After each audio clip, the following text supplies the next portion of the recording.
नेता एक गांव में गए और उन्होंने गांव में कहा कि गांव वालों आओ, मैं तुम्हारी समस्याएं समाप्त करना चाहता हूं। गांव वाले इकट्ठा हो गए।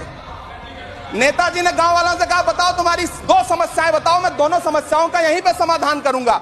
तो गांव वालों ने कहा, साहब हमारी पहली समस्या है कि हमारे यहां कोई हॉस्पिटल नहीं है।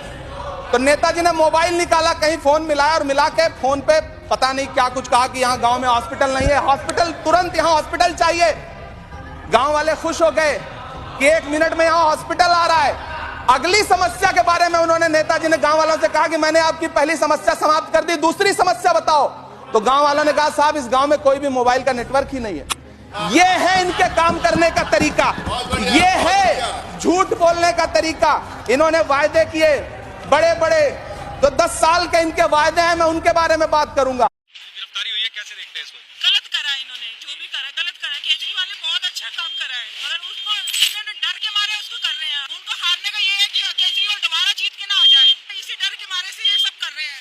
बताओ केजरीवाल ने क्या नहीं किया? बीजेपी के कोई 5 काम बता दो या मैं केजरीवाल के 10 काम बताता हूँ। शिक्षा उसने दी है, बिजली पानी उसने दी है, ठीक है। घर घर में दुनिया भर के बच्चे फ्री में पढ़ रहे हैं। जो एक करोड़पति का बच्चा पढ़ रहा है स्कूल में, झुग्गी वाले बेचारे का, गरीब का बच्चा उसमें पढ़ रहा है। वो सारी चीजें से बीजेपी लेना चाहती है। और क्या क्या करोगे? बीजेपी का सुपड़ा साफ हो जाएगा। लोगों को जागरूकता होने की जरूरत है। मोहल्ला क्लिनिक हम लोगों के लिए बेचारे खोले हैं।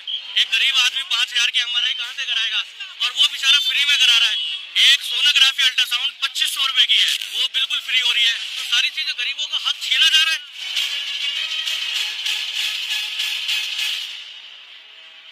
करीब 40 साल मैंने भिक्षा मांग करके खाया है। मैं लोगों के घर में भिक्षा मांग करके खाता था। लोग सुन करके हैरान हो जाएंगे जी, क्योंकि कभी इस प्रकार की बातें आई नहीं है। मैं 35 साल तक भिक्षा मांग करके खाया हूं।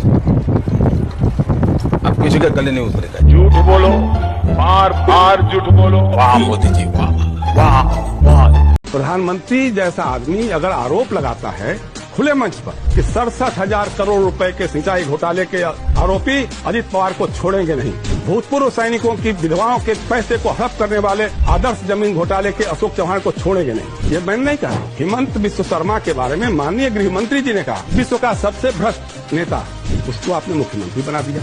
अजित पवार को 2 दिन बाद ही उप मुख्यमंत्री बना लिया। अशोक चौहान ने जिस दिन उसके बारे में आपका बयान आया, उसके अगले दिन वो बीजेपी में शामिल होता है और अगले दिन आप जेल भेजने के बजाय राज्यसभा में भेज देते हैं। ये कौन सा न्याय है भाई? मैं वादा करता हूं कि भारतीय जनता पार्टी की सरकार बनने के बाद पहली ही मीटिंग में पहला ही काम किसानों की कर्ज माफी का कर दिया जाएगा। अरे ये फिल्में टैक्स फ्री करने वाले लोग कफन तक पर GST लगा रहे हैं और ये गरीबों की बात करते हैं। ये सरकार झूठ की सरकार है।